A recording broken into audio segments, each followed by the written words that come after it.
Labas, tai yra mūsų 41 susitikimas. Ir bėgame žiūrėti, kuris knygos puslapis 117 puslapis. 7 skyrius jau šiandieną. Ir tai apie pasąmonę nukreipta į gyvenimą. Mokomės toliau nukreipti savo galimybės, savo norus, savo siekius, visą savo gyvenimą nukreipti į pasąmonę. Lobiai slypi jūsų viduje. Čia ir ieškokite to, ko trokšta jūsų širdis. Mes vis bandom, ar ne, iš aplinkos pritraukti, bandom dirbti daugiau, bandom tiesiog, ar ne, kabintis tą gyvenimą, kai iš tikrųjų reikia sustoti karts nuo karto ir va čia pripildyti, va čia viduje, va išjausti, kad palauk, aš viską turiu. Ir kai aš šoku kartu su visata, tai man yra atsiųsta, man duotos galimybės daryti reikia. Bet neįsirašyk čia, kad tik juodu ir sunkiu darbu aš pasieksiu savo tikslą. Aš lengvais, džiugiais veiksmais pasiekiu, netgi ar ne, jau yra pasiekiu savo tikslą. Lengvais, džiugiais, maloniais veiksmais viską darykime. Daugiau nei 90% protinio darbo nudirba pasąmonė. Jeigu nemokšiškai naudositės šią stebuklingą galią, pasmerksite save labai suvaržytam gyvenimui. Prisiminiau vieną tokį dalyką. Nepamenu, ar esu jau jums sakiusi, bet pas mane visada, kai aš dar dirbau ir būdavo atostogų, ar ne, išeidavai, ar savaitę, ar 2 savaitės išeidavai atostogų, bet prie kompiuterio tu turėdavai prisiloginti, ar ne, savo slaptažodį susivesti ir taip pat atsižymėti savo koduką. Reikėdavo, prasideda darbas, tu turi įsižymėti savo koduką ir pagal tai tau moka, pagal tai tu gauni algą.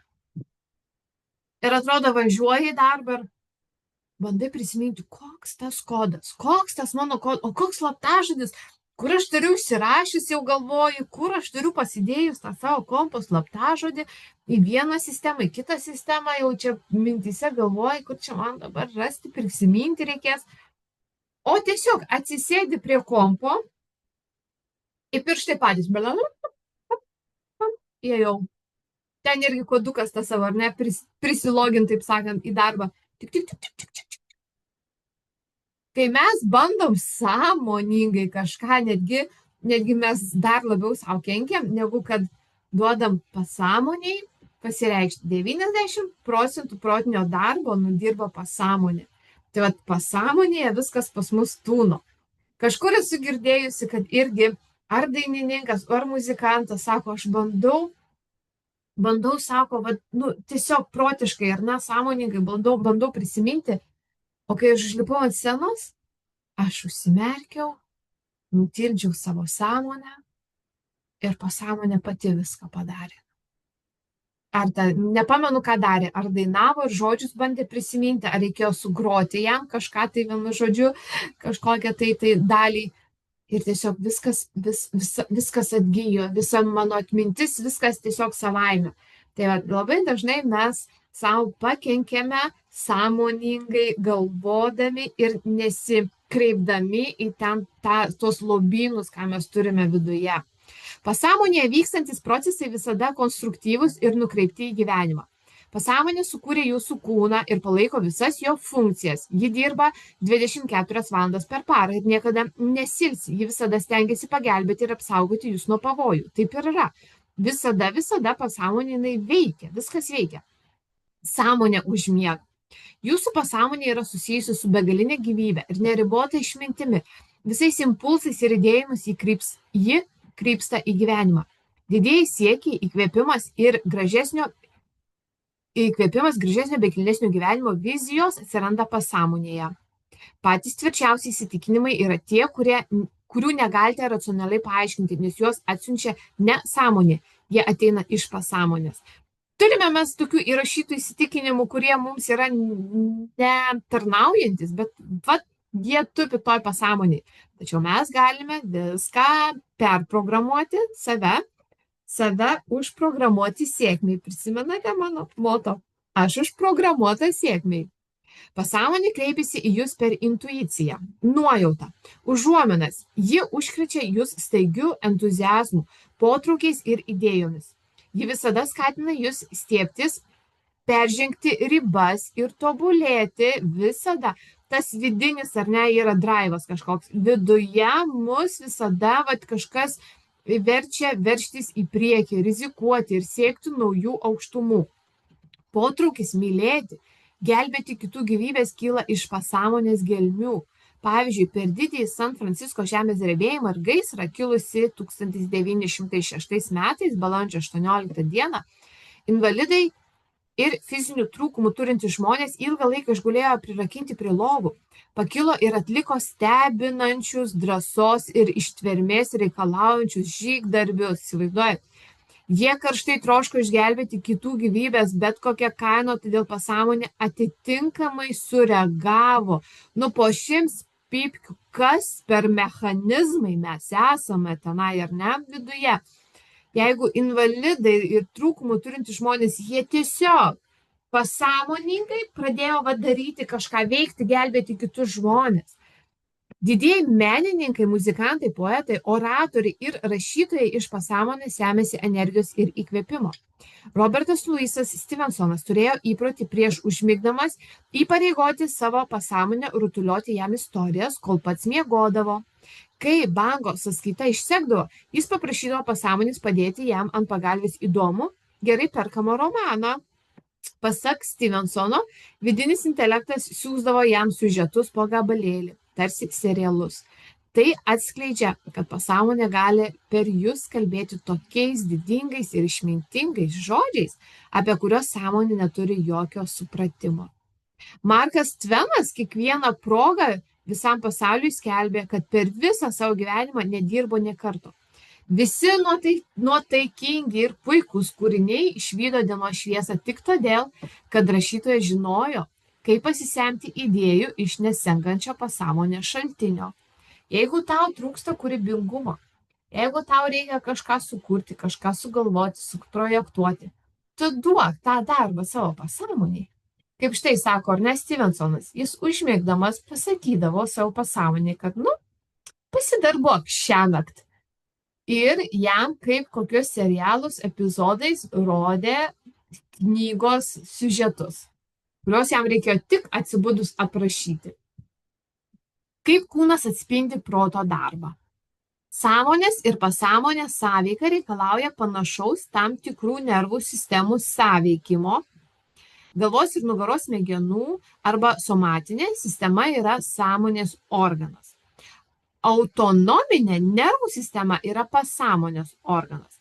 Taigi galvos ir nugaros smegenų, ar ne, galva ir nugaras, kaip ir tas stuburas visas, tai yra pagrindas žmogaus, ar ne, ir galva tai yra mąstymas. Kaip ir sakiau, mes mąstome sąmoningai, sukūrėme, tai sąmonė valdo. Bet autonominė nervų sistema yra pasąmonės. Ir kodėl, ar ne, girdėjai, tikrai girdėjai. Visos ligos per nervus. Visos problemos, ar ne, dėl tų nervų, taip sakant. Tai nervų sistema, visa autonominė žmogaus, jinai yra priklausoma nuo pasąmonės. Taigi, kokie dalykai ten tūno, kokios traumos ten yra užfiksuotos. Tikrai rekomenduoju regresinės terapijas. Ir aš jau sakiau, aš žinau žmogų, žinau specialistą, kuris gali padėti.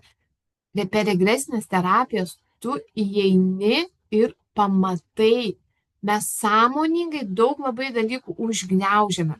Mes esame ypatingi. Mes galime užgniaužti ir laikyti, nes mums skauda tai prisiminti, todėl mes laikome tai pasąmonėje. Bet kas pasąmonėje, tas valgo mūsų gyvenimą arba augina mūsų gyvenimą.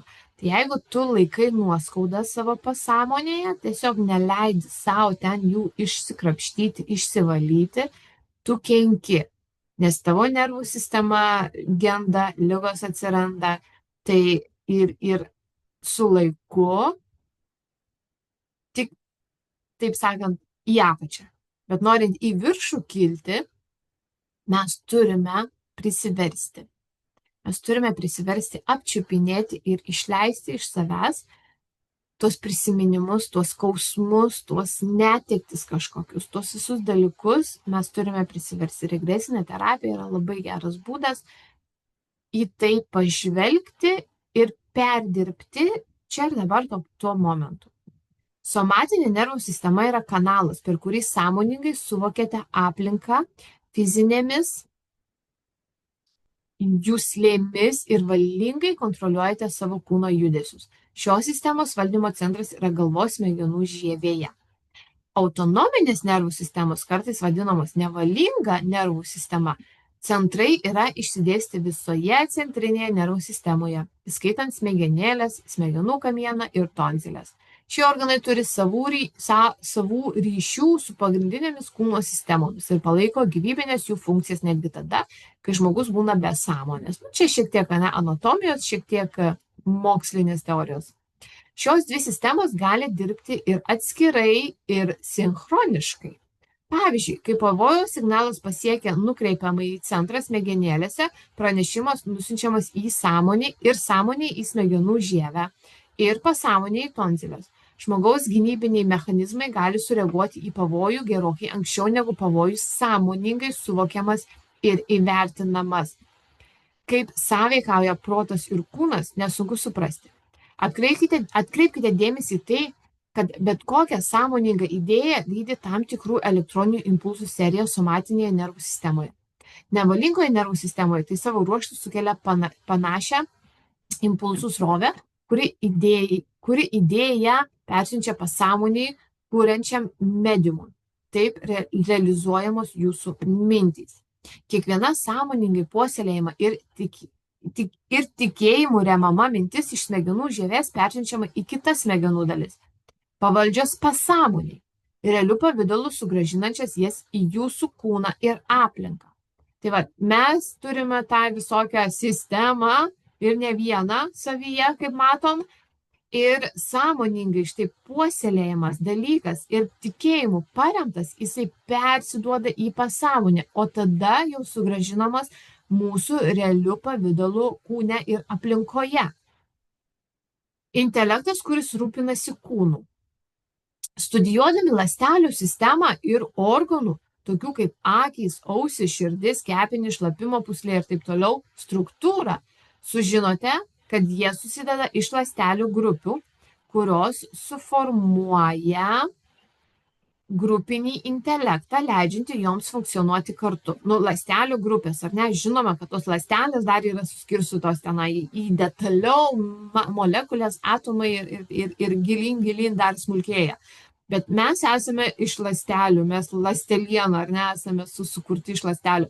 Šios ląstelių grupės sugeba priimti kontroliuojančio proto, tai yra sąmonės, įsakymus ir vykdyti juos pagal dedukcijos funkciją. Taigi, ir kiekvienas organas turi tam tikrą, kaip sakom,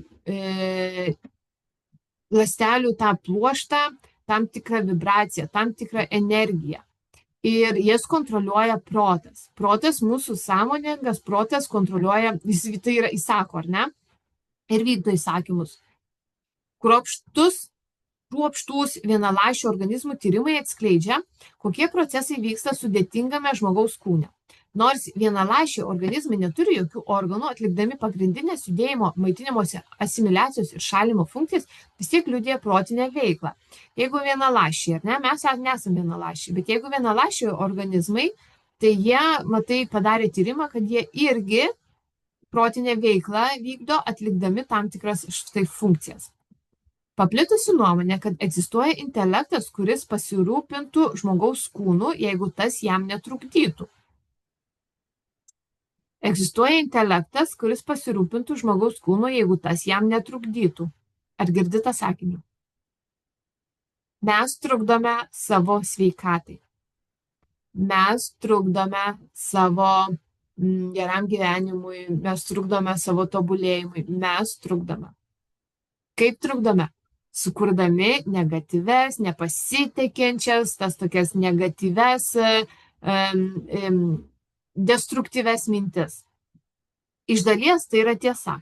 Deja, sąmonė visada kišasi su jutiminiais įrodymais gautais iš materiaus pasaulio. Sąmonėje reikia, kaip ir sakiau, ar ne, mes turim va tą žmogeliuką ir sąmonė viską ima iš tų 5, ką aš matau, ką aš girdžiu, matau, užuodžiu, jau ragauju ir liečiu.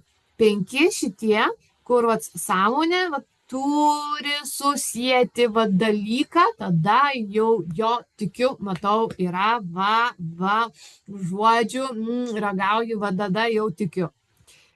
Taip mūsų užvaldo klaidingi įsitikinimai, baimės ir nustatymai.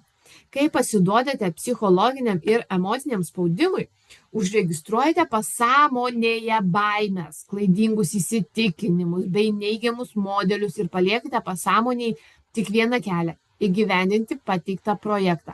Pasąmonė tai jau ką duodi? Sudidina ir grąžina į tavo aplinką ir į tavo kūną. Jeigu tu duodi klaidingus įsitikinimus, tie, kurie tau netarnauja, baimės visokias, tai neigiamus modulius, tu ten lipdai, tai tik tais nieko nelieka, kaip tik tais tą pamatyti savo realybėje.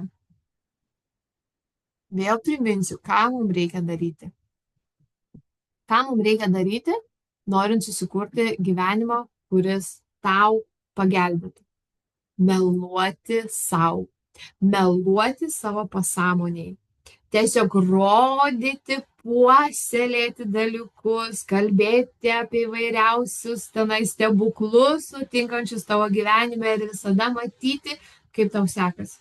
Mes turime kimšti į tą pasąmonę dalykais, kuriuos norime pamatyti aplinkoje. Mes turime tiesiog penėti, laistyti tai, ką mes norim, kad išdygtų.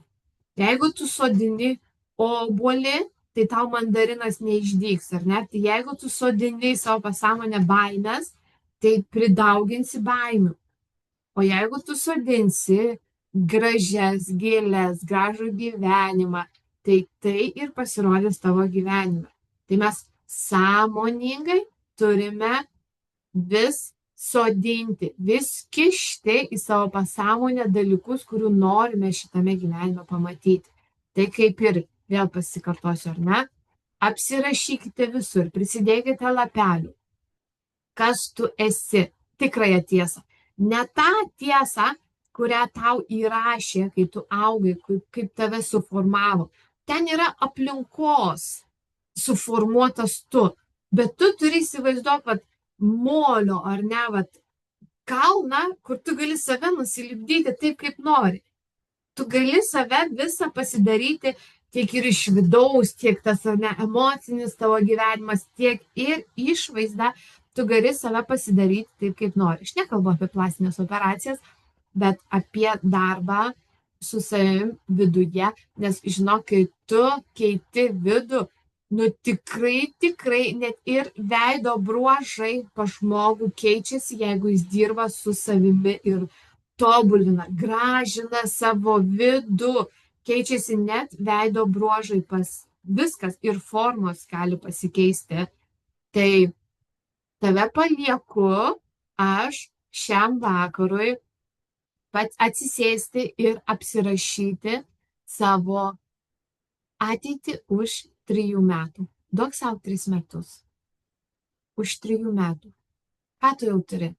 Kaip yra pasikeitęs tavo gyvenimas? Ką tu sumanifestavęs? Kuo tu esi?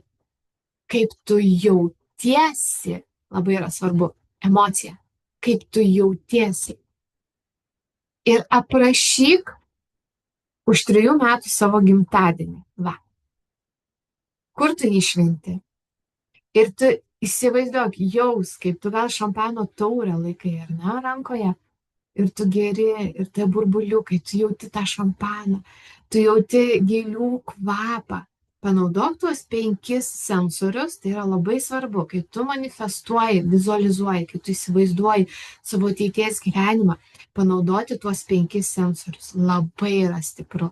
Tai palies, gal palietei savo mylimą žmogų, gal tu laikai už rankos kažkam, Ir matyk tai už 3 metų. Apsirašyk ir kartok. Kartok kiekvieną vakarą einant miegoti. Matysi, kaip greit. Nereikės net 3 metų. Tau tą tikrovę, kurios tu nori pritraukti į savo gyvenimą. Su tuo ir palieku aš jus šiandieną, o jeigu tu mane pirmą kartą matai, tai būtinai pasek manęs, paspausk subscribe, palik man liuksiuką, padėk širdelę ir pasidalink su savo draugu, kad yra erdvė, kur galima kartu studijuoti štai šią knygą ir tobulinti savo vidų, kad tobulėtų ir aplinka. Iki rytojaus.